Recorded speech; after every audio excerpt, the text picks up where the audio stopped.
My stepfather murdered my mother before taking his own life. I'm overwhelmed, lost and unsure of how to move forward. I know this doesn't sound real. I have my boyfriend and my best friend here. I've known this for about 2.5 hours. It still doesn't seem real. I don't really know what I want to accomplish with this post. But I swear it is real. It's 3:51 a.m. in Berlin right now. We were trying to finish watching the movie that we started before the police rang at my door. I don't know what to do. Edit. The police just called me. My stepfather killed himself. I wish I could destroy him. Right now I just feel empty. Edit 2. I don't even know why I'm posting here. I'm usually just a lurker. I guess I just want somebody to know. I feel like the whole world should know. My mother is the most amazing person and she has always been my idol. I don't know how to feel. I'm in our apartment, and I feel like everything I see is her. My evening started so differently. Everything started so differently. I haven't slept yet. I don't know how I will.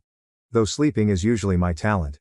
Mom wakes me up every afternoon if she feels like I'm sleeping too long. Since I moved back in, during the COVID lockdown. Update. Hello. My last post got capped, so I made a throwaway account. It's been about 24 hours since the police stood in front of the door to my mom's and my apartment and told me that my mother is dead. I've cried so much today, I feel like it's been an ocean of tears, so much that I just feel empty now. I miss her, so fucking much. It still just feels like a bad dream. This can't really be real. Her death was on the news and I saw a picture of a body in a blue body bag being rolled into the back of a wagon. That is my mother. In that bag. Oh my God. I'm going to run down what happened again. Maybe this will make it more real for myself? I don't know. My boyfriend and I were in the park playing speedminton on Wednesday evening when my mom called me and told me she would be coming home. I asked her if everything was okay and she said yes, not to worry about it, and my boyfriend was still welcome to come over if he liked. I told her okay, I would see her in a moment. We both went home and she wasn't there. I wasn't worried. My stepfather and my mom have been together for a while and they're very much in love, but they can fight a lot sometimes. They always make up very quickly. I tried calling her several times to know if she wanted dinner and sent her text messages, and texted and called my stepfather as well. They didn't answer. This wasn't so unusual either. I thought they just made up. I'm guessing by this time he had already stabbed her. I feel sick writing this sentence. The police showed up at 3 in the morning, informed me, stayed in the apartment while my boyfriend called my best friend who rushed over with a taxi. Everything is kind of a blur from then on. I remember sitting down to write the Reddit post because I didn't know how to feel or what to do, and I guess I wanted to scream my pain into the internet void. At that point, my stepfather hadn't killed himself yet. He had taken his car up into the countryside where my mother has a tiny little house at the lake which is her pride and joy. With her garden. Both of them went up there every weekend together. He killed himself there. The fucking bastard. I've never been so angry in my life. I loved him, he was a part of my family, we got along really well. Some part of me wishes I could strangle him. Or scratch his eyes out. I just want to scream in his face, how he could do this to me. To her. My lovely mother. Fuck, she is such a fucking light, she is such an incredible person and we are so close. I told her everything. And not just because she's my mother, she is truly an absolutely amazing person. Everybody who met her loved her. I stayed awake until about 6 a.m. I smashed a few glasses, I cried a lot. We finished watching the movie. Today I had to call all of the people. My grandparents, her brother, her friends. I had to call my stepfather's children in the UK and tell them what happened. I can't imagine how hard it must be for them. My mother was the victim. Their father was the murderer. I feel so bad for them. I've gotten so many calls and messages from people who are offering to help me in any way I need, who cry on the phone and ask me if this is real. To have to tell people over and over again what happened, really wrecked me. Especially my grandparents. My granddad. I don't know how he's going to get through this. He just kept screaming no, no. Not my mom's name. I have to go to the police today to give a statement. Probably talk about their relationship. I have to be there in 412 hours and I haven't really slept yet. I can't really eat either. I just feel like throwing up, just thinking about food. I wanted to thank all of you for your comments on my first post. I know we don't know each other, that I'm just some faraway voice on a screen with a terrible fate. But I did feel better reading your hugs and encouragement. I will have to think about getting a lawyer. My dad is sleeping in the other room. We're going to have to figure out how to get here. Some part of me honestly doesn't see a point anymore. There's so much pain in my life. I've had so many bad experiences. I got through a rape and a drug problem and everything was on its way up. And now this. But I love my mom more than anything, and I can't disappoint her, and I'm going to need to be here for my dad and me. I'm sorry for the long text, I just feel like I need to get something out. I feel so lost and empty. I miss my mom. Update. Hello. I guess in some way I wanted to give you people an update on what has been going on with me. When I posted my first post, I was slightly drunk. It was the night the police showed up at my house and rang the doorbell, and I was confused. All of your messages from random strangers, helped me in some way. I'd like to thank whoever sent me that poem by Mary Elizabeth Fry. Do not stand at my grave and weep, we used that for the invitation to her party. And also Bianca, who painted that beautiful painting of her which she sent me by email. Thank you. The poem by Mary Elizabeth Fry. Do not stand at my grave and weep, I am not there. I do not sleep. I am 1,000 winds that blow. I am the diamond glints on snow. I am the sun on ripened grain. I am the gentle autumn rain. When you awaken in the morning's hush, I am the swift uplifting rush of quiet birds in circled flight. I am the soft stars that shine at night. Do not stand at my grave and cry, I am not there. I did not die. Also, fair warning, this might be quite a long post. This might trigger someone, and I've been writing this post over several days as more information keeps trickling in, and the picture of that night is becoming clearer and clearer. I think I'm also mainly writing this for myself. What happened that night, the 23rd of July, is just still so surreal. I'm sitting at my mother's desk right now, in her little office in our apartment that I grew up in Berlin. Her presence in some way is all around me. It has been 23 days since the police showed up in front of my door at 3 in the morning and asked if they could come in. Since my stepfather hung himself. Everything has been so confusing, it's all sort of a mixture between crying, screaming, yelling, throwing things, and just emptiness. I go through phases. Someone linked that famous post about grief, and God, it's so accurate. And it's really hard to cope. Since that night I haven't ever actually been alone. This is somewhat exhausting to me in some ways, but probably also very important. I'm going to go through the series of events and facts because I also want to set it right. Since in the media, since some of you found the articles online and connected the dots, there is so much false information, it's hard to believe. My mother and my stepfather were together for 8 years, and he has only been living in Berlin since then. He has children from his previous marriage, that is all I will say. I am my mother's only daughter. He did not call me and confess to what he did, as many report.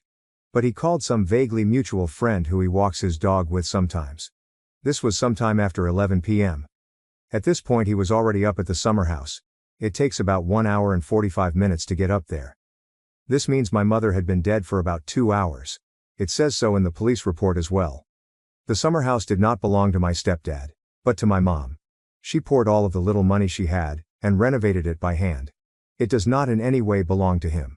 The police showed up at my mom's and my apartment late at night. They didn't know the address of where he might have gone and were also worried he might come and harm me since he had the keys to our apartment as well. I was watching a movie with a friend of mine.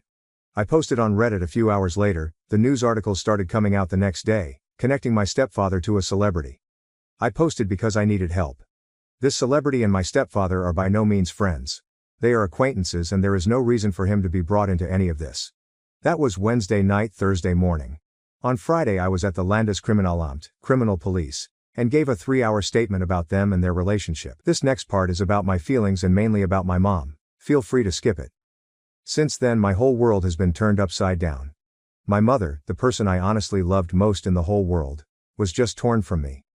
It feels like I have this big bleeding hole inside of me.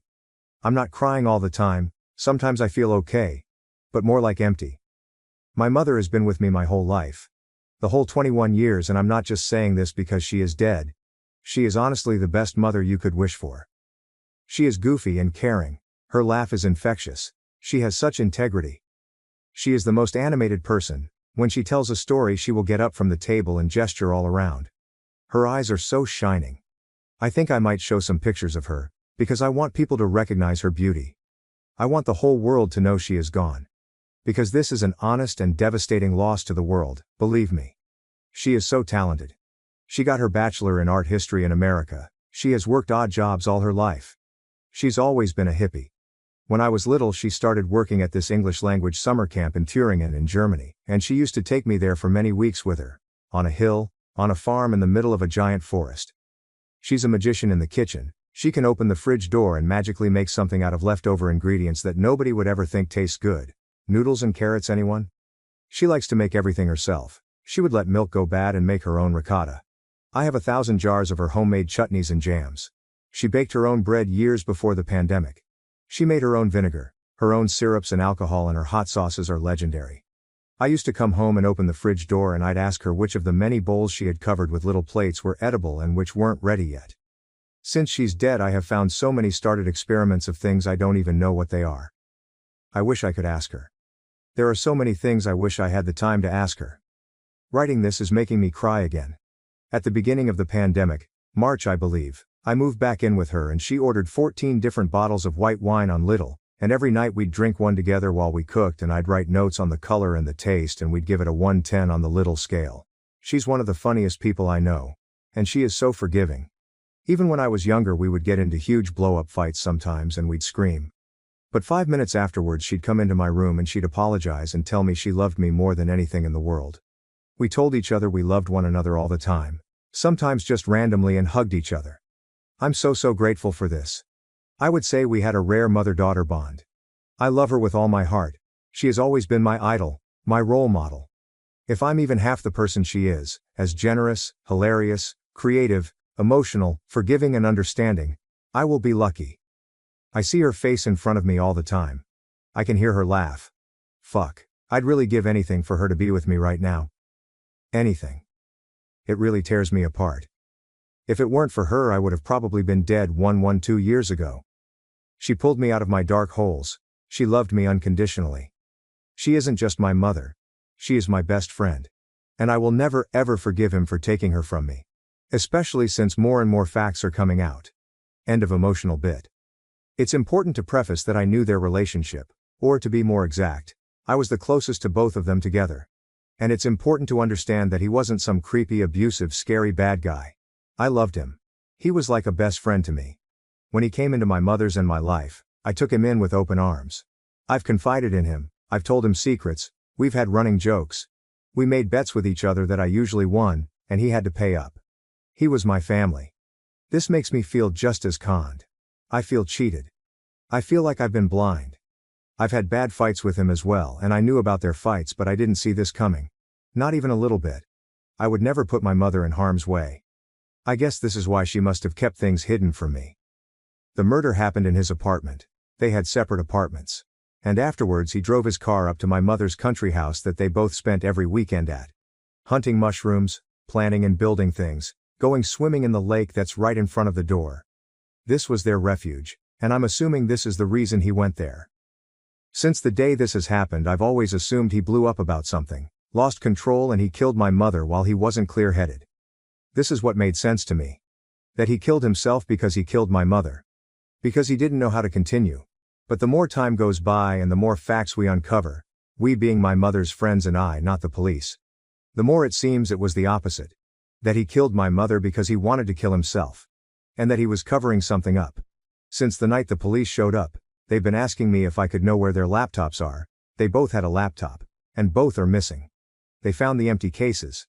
But they're gone. This sparked suspicion in us. His phone is gone as well, my mother's is not. The police gave it to me. Then there are the other facts. Trigger warning. Despite what it said in the media, she didn't have multiple stab wounds in her chest. There was only one very precise and very small wound that caused her death. He only let someone know what he did after he was up at the house. When he arrived at the cabin, he apparently parked normally, even greeted one of the neighbors. The pieces are falling into place. That this was cold-blooded. I don't really know why I'm writing all this down in a Word document and why I'm going to post it on Reddit, but I need to share. I feel so much hatred and so much anger. I feel it boiling underneath my skin and it keeps threatening to come out. I've smashed so much stuff. I've gotten so angry. Sometimes I snap and I scream at people, and other times I just cry and beat my pillows. And sometimes I'm very calm. I can still feel joy. And my mother has this amazing circle of friends that I've known my whole life and who are supporting me. I saw her body in the coffin, and I will never be able to get that image out of my head. She was so tiny, it breaks my heart.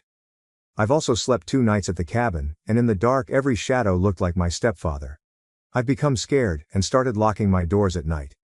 Murder used to seem something so far off. something that happened to other people, in a different world, separate from mine. But now it's not. And I won't let him spoil her place, her house. I won't let him take that away from her and from me. I refuse. I just miss her. I miss everything about her. It hasn't been that long yet, and all I want is for her to hug me and say my name and say she loves me and that she thinks I'm an amazing young woman. I want her to cuddle with me in bed, which she did for so many years until I felt myself too old. I want to sit at the kitchen table in the morning with her and have her ask me what I dreamt about last night, and have both of us talk about our dreams. For her to talk with me about my story ideas and my poetry, and to talk with her about the book that she was writing and will never finish. It just hurts so much, I don't know how to ever get past this. She has always been the most amazing person I know, and I can't get over this. I don't know how to get over this. I feel lost. I feel like I have to grow up very fast now and carry her with me. There's so much more to tell. So much. But I should probably stop somewhere. I would appreciate all advice. Thank you for reading. Relevant comments. Commenter. It's 23:40 and now I just want to call my mom. I'll do that in the morning when I wake up. She's my only family since we cut ties with pretty much everyone else. Be brave and take your time to recover. I hope everything will be fine for you after some time and that you'll get even stronger after this terrible event. OP answer. Hi, you're in the same time zone as me. Please do this and tell her you love her. From me. Because I wish I could tell my mom lots of love. Commenter. Hello again. I commented on the original post because I went through something so similar. I want to thank you for the update. It couldn't have been easy to write. But more than that, I'm glad to see you on Reddit just to know you're still around. The part of this post that most struck me was you spending time in the cabin. I remember the days in my father's house after his murders and suicide so vividly, and looking back on it, I wish I hadn't gone there at all. Which leads me to this. You don't have to do things the hard way. You don't have to make things harder on yourself. When grief as raw and shocking as what you've experienced takes over, we sometimes want to swim in it, because at least feeling something is better than remaining numb, feeling hollow. But I want to lovingly and gently encourage you to make sure you're taking care of yourself. I also want to reiterate how useful a trauma-informed therapist can be. I was dead set against therapy after my father's crimes happened. I thought I could handle everything on my own. After all, I'd always been the strong one. I waited a year to find a counselor, and if I could change a single thing I did, it would be that I'd have sought out help sooner. I didn't really know how to ask for help at the time. It took me years to learn how, but it would have been immeasurably useful to have someone help me through all of that. Like you, I was in my 20s when my father killed his girlfriend, her daughter, then himself. That was 16 years ago. There is a life on the other side of all of this trauma and heartbreak. I promise. And the book I just finished writing about was finally handed in on the last day of July. Maybe someday it can help you, and others. I have thought of you many times since your first post. My offer to reach out at any time stands. Any time. Edited to add. Quite a few people asked about the book in this thread and via DM. It's with my agent now, so at earliest it would be out in a year. Books take forever. The title is, We Run to Crush the Grass. Thank you for the interest, but please focus on OP. She needs the love and kindness of strangers. OP answer. You especially. You have helped me so much, Lisa. Thank you so much. You've been such a light in these dark times, advising me, listening to me, checking up on me since my first post, and listening to me complaining about my family. You're such an amazing person, and communicating with you has helped me so immensely. I send you so much love, and I will continue being in contact with you. I can't wait for your book. Commenter. You must have inherited your mother's writing talent because your story about her was so beautifully told. I agree with the others who gently suggest you speak with a therapist trained to deal with trauma. They can help you with your anger and other feelings and thoughts as they arise, so you can be guided to a proper healing. My heart goes out to you, and, if you will, I'll pray for 1,000 healing angels to surround you. OP answer. The night the police showed up at my door, at about 4 a.m. it started raining even though it wasn't supposed to. I went outside on the street and I started praying to every god there was, even though I'm not religious. But in these moments it really doesn't matter, you just want something higher to help you. Thank you so much. OP added in this thread. Hey everyone. Imagine my surprise scrolling through Reddit on my living room couch this fine afternoon, when I see a little picture of my mom and me in my feed. Was not expecting that at all. And then to look further down and see all of these wonderful and heartfelt comments underneath, I couldn't believe it, and I actually started crying again. This is the reason I reached out back then, into the void, as I called it, at my darkest time, and Reddit reached back and gave me something to hold on to. When you lose your faith in humanity in that way, I needed the love that came from so many strangers all over, and the support. Yesterday was actually my birthday. I just turned 25, so it has been a bit over 3 years, and I can't believe that 3 years have passed. I can't stand to believe that much time has passed without her. Thinking about it makes it hurt more. I miss her so much. Thank you to everyone for worrying about me and wishing me well. I'll give a quick update, and one of these days maybe sit down and write something more out. I've been in therapy for almost 2 years now, and I have a wonderful therapist that helps me greatly. It took me a while to find her, and there was a lot of trial and error with former therapists, but she's amazing and I'm so happy I have her. She actually says that I have improved greatly. In a number of things, I'm a mess. Though my mother's murder is something that I've buried very deep down below in the darkness of my psyche, and we haven't quite reached it yet. Thank you for watching. If you haven't subscribed yet, please do so and hit the notification bell to stay updated with more shocking real-life stories happening around you.